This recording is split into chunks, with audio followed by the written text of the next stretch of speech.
ప్రతిసారి ఎక్కడికి వెళ్తున్నానో అంతా ముందే చెప్పేస్తున్నా, ఈసారి చెప్పేదేలే. దారి మొత్తం చూడండి ఎంత బాగున్నాయో, మధ్యలో ఆకలేస్తే సమోసా, అలా ఒక సోడా వేసేసాం. కొత్తగా మామిడికాయలు కూడా వచ్చేస్తున్నాయి. అసలు విషయం ఏంటంటే మేము వెళ్ళింది హీల్ ప్యారడైజ్ స్కూల్కి. ఎందుకో తెలుసా? డాన్స్ పర్ఫార్మెన్స్ కండి. అఖిల భారత్ పూర్వ సైనిక సేవా పరిషత్ అని మన రిటైర్డ్ మిలిటరీ ఆఫీసర్స్కి సంబంధించిన కమిటీ ఇది.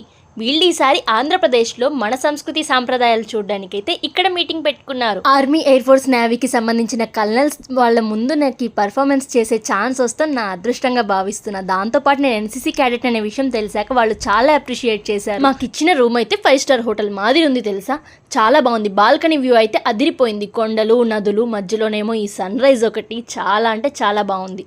దాంతోపాటు మెస్ తీయడం మర్చిపోయాం. మెస్ అయితే 5 స్టారే. మమ్మల్ని చాలా జాగ్రత్తగా డ్రాప్ చేశారు. దాంతోపాటు మన దేశం కోసం సేవ చేసిన వాళ్ళని కలవడం చాలా హ్యాపీ అనిపించింది. కొత్త ఫ్రెండ్స్ కూడా తోడయ్యారు నాకు. ఫైనల్లీ ఆగిరిపల్లిలో శోభనాచల స్వామి రథం కూడా చూసేసాం. వీడియో ఎలా అనిపించిందో చెప్పండి.